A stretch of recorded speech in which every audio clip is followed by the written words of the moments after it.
औज़ुबिल्लाहि मिनश्शैतानिर्रजीम बिस्मिल्लाहिर्रहमानिर्रहीम। अस्सलामु अलैकुम वरहमतुल्लाहि वबरकातुहू।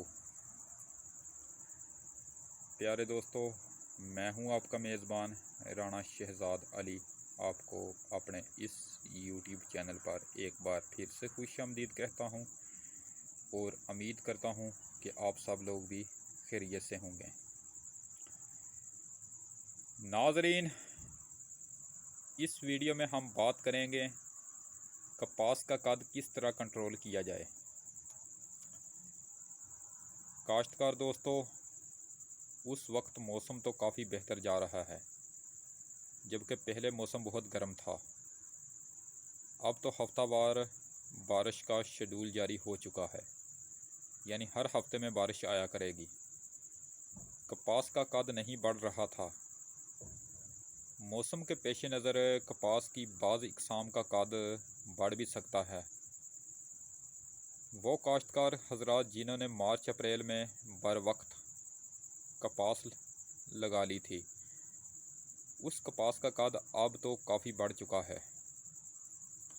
याद रखें, बहुत ज़्यादा गर्मी पड़ने की सूरत में मजमूई तौर पर कपास का कद कंट्रोल करने की ज़रूरत नहीं होती।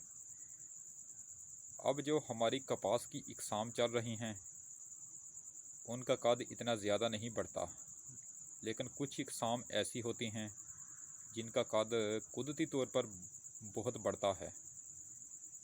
खाद, पानी, मौसम और हवा का मजमूई अमल अगर हो जाए तो फिर किसी भी इक़साम का कद बढ़ सकता है। काश्तकार दोस्तों, अगर ज़्यादा पानी और खाद से कपास का कद बढ़ने लगे तो ऐसी सूरत में फल बहुत कम लगता है, टींडे बहुत कम लगते हैं। बेहतर तरीका यही है कि पानी और खाद का इस्तेमाल ज़रूरत से ज़्यादा ना किया जाए। किसी भी मरहले पर यूरिया खाद का इस्तेमाल हो जाए तो कपास का कद बढ़ने की जानब चला जाता है। काइन, गवारा और एसओपी मिलाकर इस्तेमाल की जाए। काइन, गवारा और एसओपी अगर मिलाकर इस्तेमाल की जाए तो फिर कपास का कद नहीं बढ़ता। काश्तकार दोस्तों, ऐसे में केमियाई अमल अगर हो जाए तो वो भी बहुत बेहतर है। बाहर की एक कंपनी की प्रोडक्ट है जिसे स्टांस कहते हैं, उसको 100 मिलीलीटर फ़ी एकड़ के हिसाब से अगर उसका स्प्रे किया जाए, जो मार्च अप्रैल में कपास काश्त की है उसमें 60-70 दिन बाद, और जो मई जून में कपास काश्त की है उसमें 50-55 दिन के वक्फे से उसका एक स्प्रे लाजमी किया जाए। ये उन काश्तकारों के लिए है जिनकी ज़मीन बहुत ज़रखेज़ है और कपास का कद बढ़ रहा है और ख़दशा ये पैदा हो चला है कि कपास बहुत ज़्यादा कद ना कर जाए।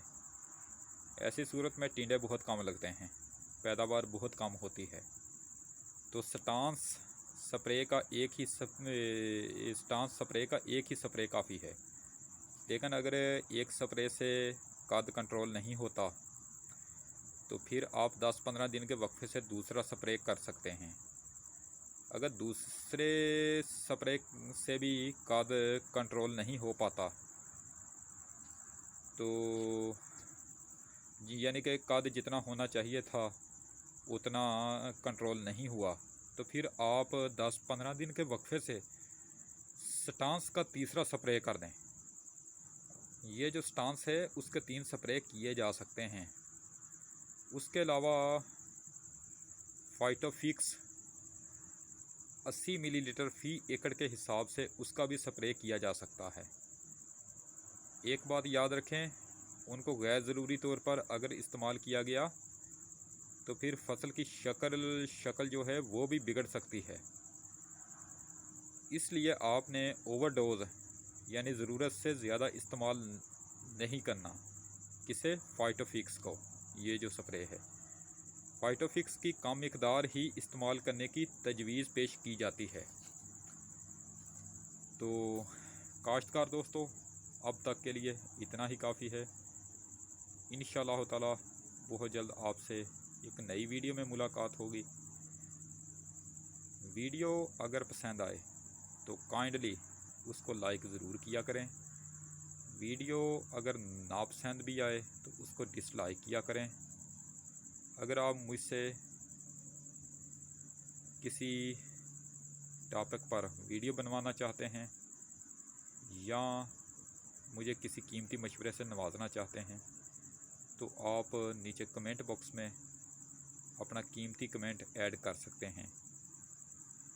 दुआओं में मुझे हर वक्त याद रखा करें और मेरे इस चैनल का भी ख़ास ख्याल रखा करें। अगर आप मेरी इसी वीडियो को आगे अपने दोस्तों को फेसबुक, व्हाट्सएप, इंस्टाग्राम और ट्विटर पर शेयर कर देंगे तो ये आपकी बहुत बड़ी मेहरबानी होगी। तो इसी के साथ आज की नशिस्त ख़त्म करते हैं। इंशाअल्लाह ताला बहुत जल्द आपसे दोबारा मुलाकात होगी। उस वक्त तक के लिए मैं आपसे इजाज़त चाहता हूँ। वीडियो को लाइक करें, चैनल को सब्सक्राइब करें और बेल आइकन पर ज़रूर क्लिक करें। अल्लाह निगहबान। खुदा हाफिज़। रब राखा।